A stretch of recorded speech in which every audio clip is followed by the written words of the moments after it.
ภาพของน้องน้อยนักเรียนที่ว่าใส่เสื้อผ้าขาดไปโรงเรียนกำลังเป็นกระแสในโซเชียลของเราในปัจจุบันซึ่งมีคนจำนวนบ่น้อยที่ต้องการช่วยเหลือ Time to share D+ ผลิตภัณฑ์ปกป้องตับจากเครื่องดื่มแอลกอฮอล์สวัสดีท่านผู้ชมกลับมาพบกับรายการ Time to Share สำหรับหัวข้อข่าวที่เราอยากจะนำเสนอในวันนี้ก็คือเกี่ยวข้องกับภาพที่กำลังเป็นกระแสและก็เป็นไวรัลในโลกโซเชียลของเราในปัจจุบันซึ่งหลายคนน่าจะได้เห็นภาพและเพราะว่ามีการแชร์ตั้งแต่เมื่อก่อนซึ่งในแฟนเพจของข้าพเจ้าเองก็คือแฟนเพจของ Time to Share ก็คือได้นำเสนอข่าวนี้เช่นเดียวกันแล้วก็มีคนเข้าไปให้ความสนใจค่อนข้างที่จะหลายซึ่งว่ามีผู้ที่ว่ากดไลค์หรือว่ากดถูกใจจำนวน 8,800 คนแล้วก็มีการคอมเมนต์อยู่ที่567คอมเมนต์แล้วก็มียอดแชร์ก็คือพันกว่าถือว่าได้รับความสนใจหลายสมควรแล้วก็มีผู้คนจำนวนบ่น้อยที่ต้องการอยากจะช่วยเหลือคนที่ว่าอยู่ในภาพมีคนอยากจะบริจาคเครื่องมีคนอยากจะบริจาคเงินแต่ว่าข้าพเจ้าบ่ได้รับเรื่องของการบริจาคโดยเฉพาะเรื่องของเงินเราจะบ่ยุ่งเกี่ยวนะเพราะว่าเดี๋ยวมันจะวุ่นทางซองของเราคือจุดเริ่มต้นเนาะของการโพสต์ภาพเนาะก็คือมาจากเด็กวัยรุ่นคนหนึ่งที่เพิ่นน่าจะอยู่ในแขวงที่ว่าเกิดเหตุการณ์หรือว่าแขวงที่มีน้องน้อยที่ว่าใส่เสื้อผ้าขาดไปโรงเรียนเนาะซึ่งว่าสื่อ Facebook ของเพิ่นก็คือจิตทรายมักม่วน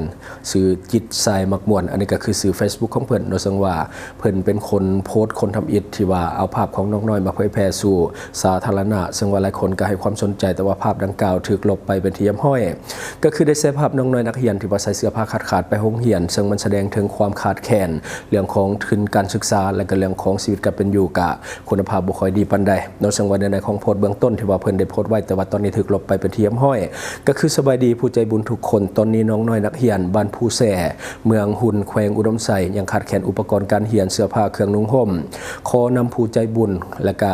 ครูเพิ่นขอความช่วยเหลือผู้ละน้อยก็คือตามจิตศรัทธาของผู้ที่จะบริจาคอันนี้ก็คือในของโพสต์ที่ว่าเพิ่นโพสต์ลงในเบื้องต้นแต่ว่าตอนนี้เบิ่งโพสต์แล้วบ่เห็นก็คือเพิ่นลบไปแล้วเพราะว่ามีคนแชทหาเพิ่นจำนวนหลายเนาะก็คือมีคนอยากให้การช่วยเหลืออยากจะบริจาคเนาะหลังจากนั้นเพิ่นทีมไทยว่าเรื่องของการฝากแชร์หาผู้ใจบุญแล้วก็ร่วมบริจาคทางเครื่องนุ่งที่ว่าเป็นของเก่าของใหม่แล้วก็มันใกล้จะฮอดยามหนาวแล้วคืออากาศมันเริ่มเย็นแล้วตอนนี้ต้องการเสื้อผ้าลายและก็อุปกรณ์การศึกษาบ่ว่าจะเป็นตัวเก่าตัวใหม่ที่ยังใช้ได้ก็รับทั้งหมดเนาะแล้วก็เพิ่นก็ฝากเบอร์ไว้สำหรับเบอร์เบาจิตเนาะที่ว่าเพิ่นเป็นคนทำอิฐที่เอาลงก็คือ020542516ขออภัย1617เนาะนั่นก็คือเบอร์โทรของเบาจิตที่ว่าลงไว้แต่ว่าตอนนี้เพิ่นได้ลบไปเรียบร้อยเนาะแต่ว่าล่าสุดเพิ่นก็ได้โพสต์เติมอีกว่าก็คือเรื่องของการรับบริจาคเพิ่นได้หยุดรับแล้วเพราะว่ามีคนช่วยหลายแล้วเพิ่นว่าก็คือแบบว่าช่วยโดยพอประมาณแล้วเพิ่นก็ลบโพสต์ตัวนี้ไปก็คือมีคนให้การช่วยเหลือหลายคือที่จริงนะเพิ่นก็ถือว่าดีเนาะเพราะว่าการรับบริจาคก็มีขอบเขตก็คือได้เครื่องแล้วก็พอเนาะก็คือหยุดรับบริจาคแต่ว่ายังมีคนจำนวนบ่น้อยที่ต้องการอยากจะช่วยเหลือเนาะก็คือพยายามที่จะติดต่อเข้ามาทางรายการของเฮาซึ่งว่าเฮากับพยายามที่จะประสานให้เนาะสำหรับผู้ที่ว่าต้องการอยากจะช่วยเหลือและก็เหตุ EP นี้ขึ้นมาก็เพื่อที่จะให้ทุกคนได้ติดต่อกันง่ายขึ้นสำหรับผู้ที่ว่าอยากจะบริจาคเครื่องของต่างๆเพราะว่าทางรายการของเฮาเองก็คือจะบริหารทั้งเงินทั้งเรื่องของเครื่องบริจาคต่างๆทางรายการเฮาจะบริหารเป็นเพียงแต่ช่องทางการประสานงานให้ซื่อๆเนาะแต่สำหรับท่านใดที่ว่าใจบุญทั้งหลายที่ว่ายังอยากช่วยเหลือสามารถที่จะประสานหาเราหรือว่าติดต่อหาครูอยู่โรงเรียนได้โดยตรงเนาะสำหรับโรงเรียนที่ว่ามีน้องน้อยนักเรียนที่ว่าใส่เสื้อผ้าขาดไปโรงเรียนเพราะว่าคนที่ยังต้องการช่วยเหลือก็ถือว่ายังหลายในโรงเรียนเนาะเพราะว่ามีครอบครัวอื่นๆอีกที่ว่ายังทุกข์ยากน้องน้อยอยู่โรงเรียนประถมก็คือโรงเรียนประถมผู้แส่เมืองหุ่นแขวงอุดมไซจำนวนทั้งหมดเนาะของนักเรียนสำหรับโรงเรียนนี่ก็คือ94คนแล้วก็มีเพศหญิง43คนในนั้นมีประมาณ13คนที่ว่ามาจากครอบครัวที่ว่าทุกข์ยากที่สุดจนแบบเสื้อผ้าขาดแคลนแทบจะบ่มีใส่แล้วส่งเสื้อขาดมาโรงเรียนแต่ละมื้อแล้วก็บ่มีเครื่องเปลี่ยนต้องใส่ชุดเดิมๆหั่นล่ะจนหมด1อาทิตย์ว่าง่ายก็คือใส่ตั้งแต่วันจันทร์จนถึงวันศุกร์เนาะชุดเดียวเครื่องเก่าๆขาดคือเด็กทุกยากส่วนใหญ่เนาะอายุเขาเจ้านี่จะอยู่ระหว่าง8ปี52ปีสำหรับครอบครัวที่ว่าทุกยากสำหรับเครื่องของที่ว่าต้องการแน่นอนก็แม่นชุดนักเรียนและก็เครื่องนุ่งธรรมดาที่ว่าใส่ในชีวิตประจำวันเสื้อแขนยาวเพราะว่าเขตนั้นเป็นเขตผู้ดอยอากาศเริ่มหนาวแห้งและก็เครื่องอุปกรณ์การเรียนเครื่องกีฬา ต่างๆเนาะก็ต้องการเช่นเดียวกันอากาศเริ่มหนาวเข้ามาแล้วเนาะช่วงนี้ก็ต้องการเสื้อผ้าเป็นหลักเครื่องบริจาคอาจจะเป็นมื้อนึงหรือว่ามื้อสองก็ได้เนาะที่ว่ามันยังใส่ดีก็ยังหับทั้งหมดเนาะสำหรับท่านใดที่ว่าต้องการอยากจะให้การช่วยเหลือสามารถติดต่อหาครูผู้ที่ว่ารับผิดชอบโยงยันดังกล่าวสามารถโทรไปที่เบอร์02099292772เนาะสังว่าอันนี้เป็นครูแก้วธรรมวงศ์โดยสังว่าเขาได้ข้อมูลนี้มาจากเพจของเบาผู้สวยชูเนาะสังว่าเพิ่นเอาลงไว้เดี๋ยวเขาจะขึ้นข้อมูลเรื่องของเบอร์ติดต่อเนาะสำหรับท่านใดที่ว่าสนใจอยากจะบริจาคสามารถที่จะโทรไปได้เนาะหรือว่าท่านใดที่จะส่งเครื่องให้กับน้องๆให้ส่งหาครูแก้วอนุสิทธิ์สาขาบ้านนาโฮมเมืองหุ่นแขวงอุดมไสคือ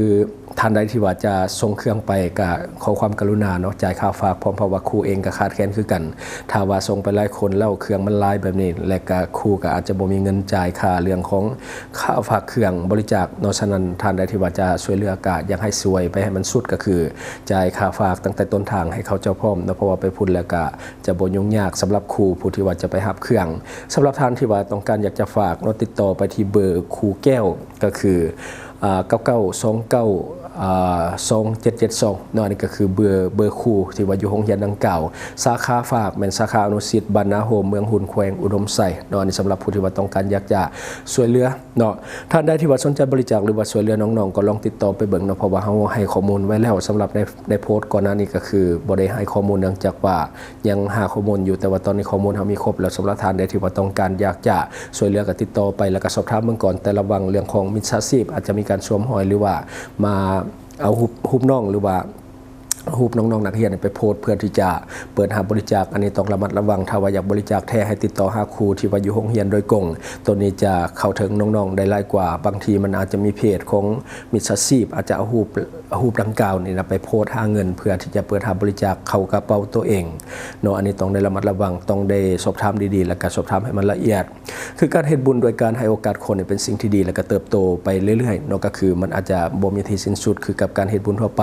ถ้าการเฮ็ดบุญทั่วไปนี่เฮาอาจจะแล้วก็แล้วไปแต่การให้โอกาสคนหรือว่าการช่วยเหลือคนให้มีอนาคตที่ดีเราก็จะได้เห็นการเติ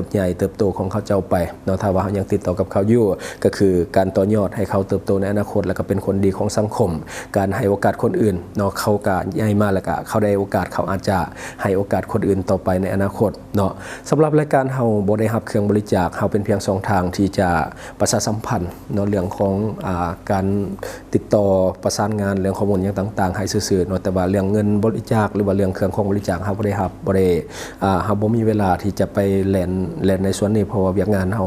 เฮ็ดปัจจุบันเฮ็ดคนเดียวมันก็หลายสมควรแล้วเนาะฉะนั้นท่านใดที่ว่าสนใจอยากจะช่วยเหลือหรือว่าอยากบริจาคให้กับน้องๆสามารถติดต่อหาเบอร์ครูแก้วเนาะที่ว่าเฮาขึ้นอยู่หน้าจอให้ในปัจจุบัน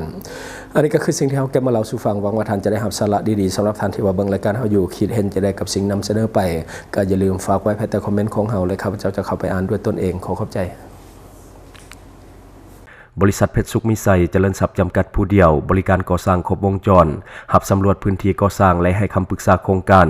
หับออกแบบโครงการต่างๆทั้งแบบ 2D และ 3D การบริการคิดไล่และการประเมินโครงการก่อสร้างหับเป็นที่ปรึกษาโครงการก่อสร้างต่างๆสำหรับท่านใดที่สนใจอยากใช้บริการกับบริษัทเพชรสุขมิไซเจริญทรัพย์จำกัดผู้เดียวสามารถติดต่อที่เบอร์02055662255หรือ02077776451หรือท่านจะเข้าไปเบิ่งผลงานที่ผ่านมาของบริษัทพวกเราได้ที่แฟนเพจบริษัท PSMC จำกัดอยู่เมืองลาวใช้แต่เงินกีบลาวและส่งเสริมผลิตภัณฑ์ภายในเพื่อลดผ่อนการนำเข้าสินค้าและแก้ปัญหาเงินตา Subscribe for more video.